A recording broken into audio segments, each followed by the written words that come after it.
Hi guys, welcome to Toothism. I'm Dr. Ketki and today we'll continue where we left off last time. In this video, we are going to learn the initial stages of tooth preparation.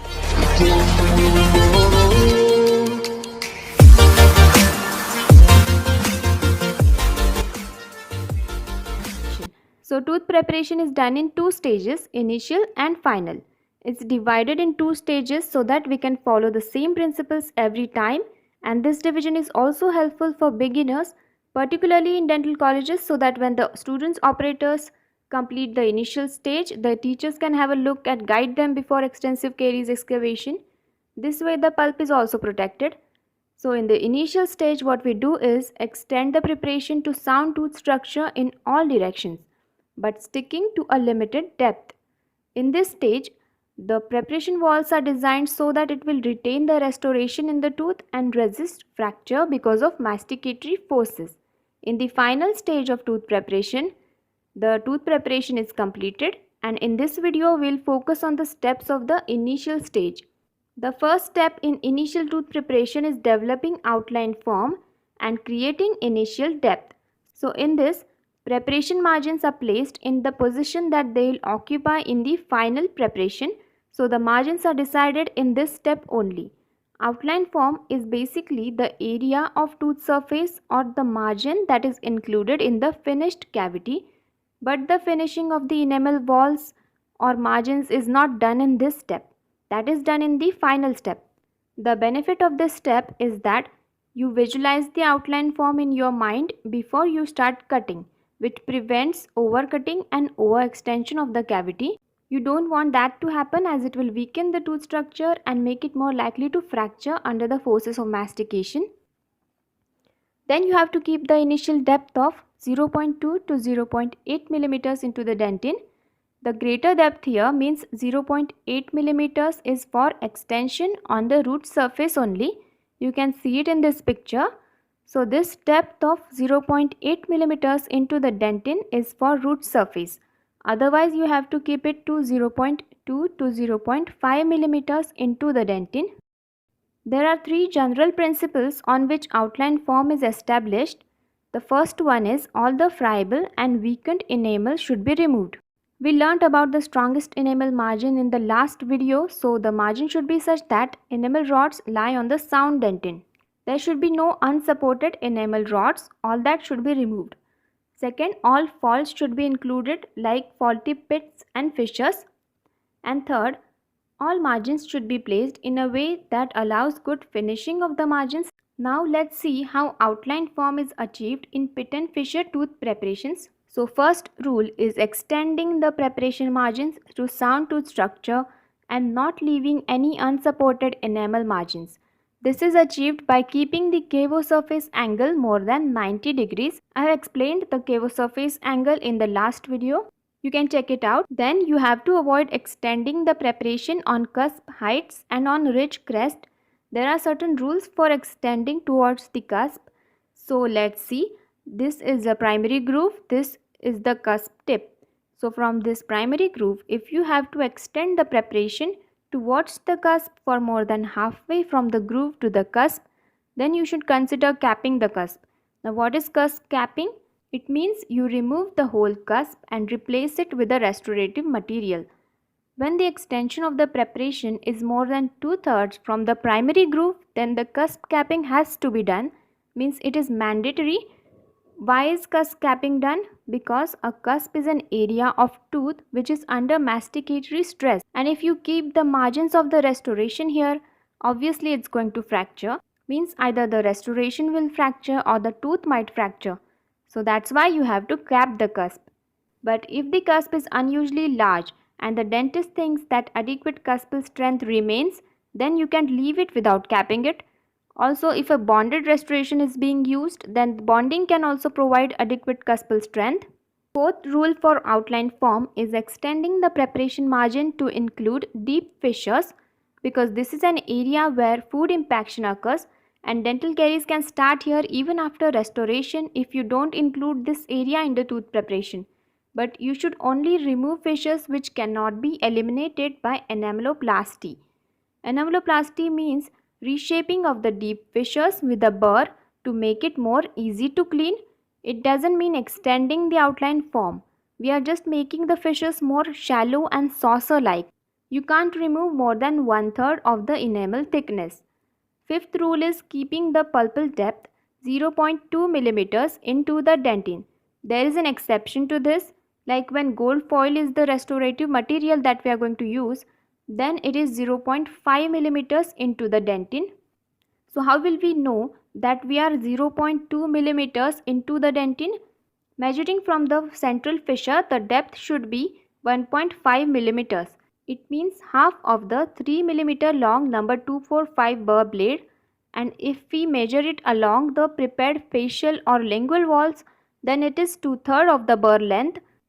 The burr is 3 millimeters long, so that means the depth here is 2 millimeters. When there is only 0.5 millimeters of sound tooth structure left between two pit and fissure preparations, these two preparations should be joined. Because this weak enamel wall is more likely to fracture, so it's better to just join them.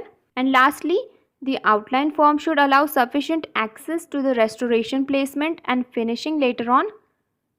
Let's look at the outline form in a premolar. Here you can see that the margins of the preparation are running in a smooth curve. They are not running in a straight line. This is done to preserve as much of the cuspal strength as we can. Now we'll see which rules to follow for proximal surface preparations. Here we follow the same principle regarding the extension of the preparation, like extending it to sound tooth structure.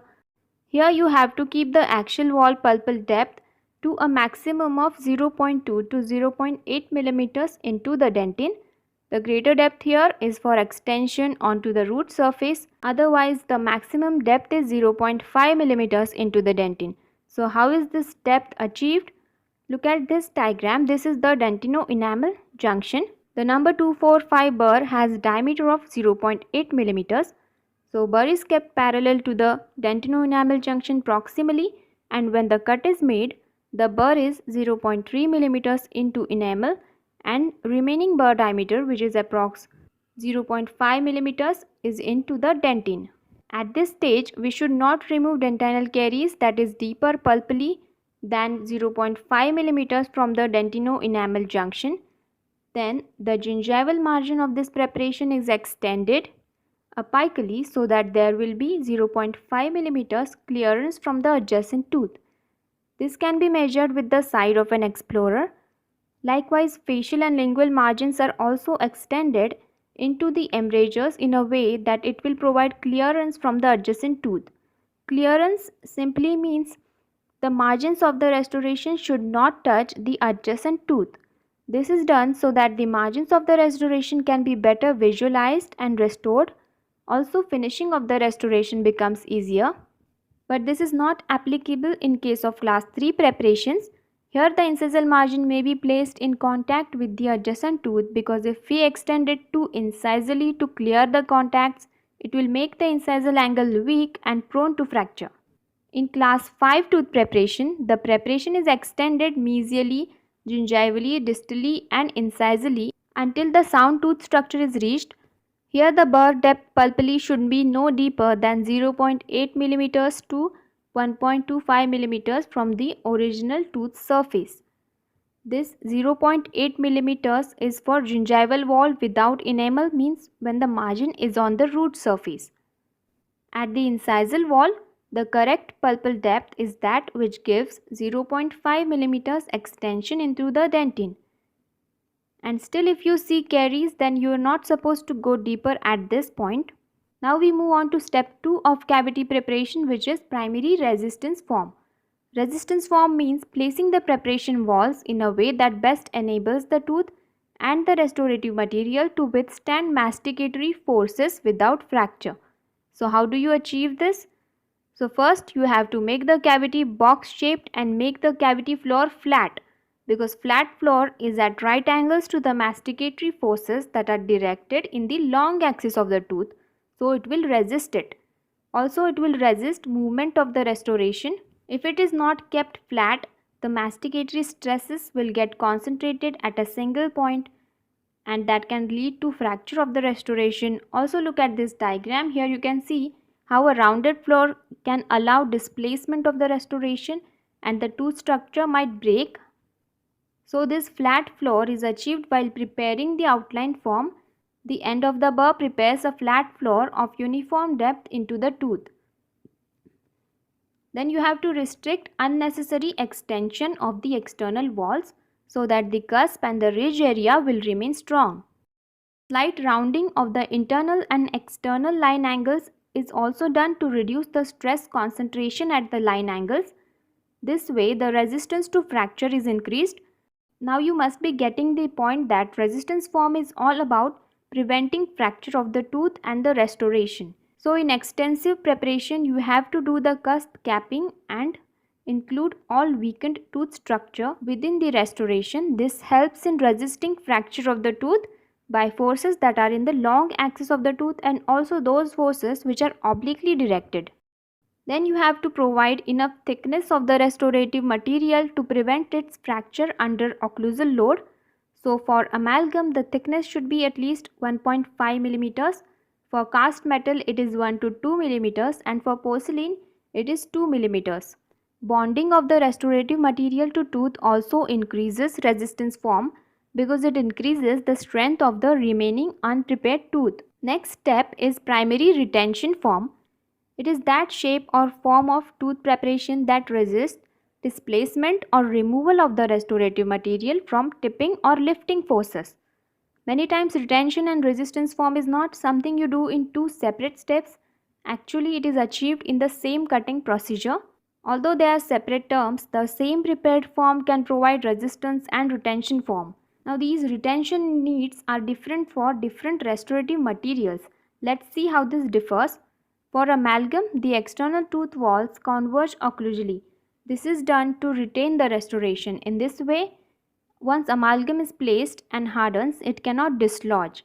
Of course, this convergence should not be overdone as it will leave unsupported enamel at the margins.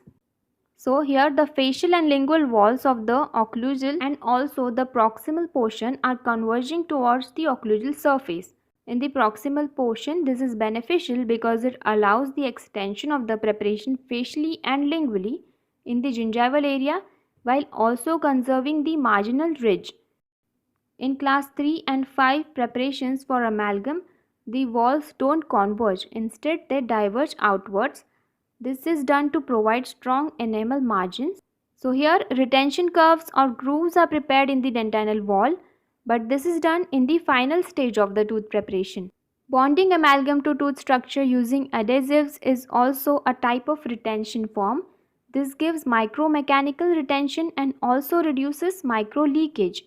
Another material that achieves retention form this way is composite. Here micromechanical bond develops between the material and the etched and primed tooth structure. In case of cast metal intracoronal restoration, the walls don't converge. Instead, there is a 2 to 5 degree of divergence. Parallel buccal and lingual walls is a principal retention form for a cast metal restoration. Occlusal dovetail gives retention form in the class 2 preparation. Dovetail is a widened portion of the tooth preparation that prevents the tipping of the restoration by occlusal forces. So this widened portion that you see here is the occlusal dovetail. Step 4 is convenience form. In this step, the cavity is prepared in a way that you can easily observe and access it and makes it easy for the restoration to be placed. For this, sometimes you have to extend the preparation to gain access to the deeper parts of the cavity. For example, if the carious lesion is on the distal or mesial root surface, occlusal divergence of the vertical walls of the preparation for class 2 cast restorations is also considered as convenience form because this makes it easy for us to place the restoration in the cavity. Extending the proximal preparations beyond contact point for giving clearance is also convenience form because it gives us better access to finish the preparation walls and the restoration. We will be discussing the final stages of tooth preparation in the next video. You will find it in our conservative dentistry playlist, so do check it. So guys, I'll see you in the next video. Until then, keep studying and keep learning.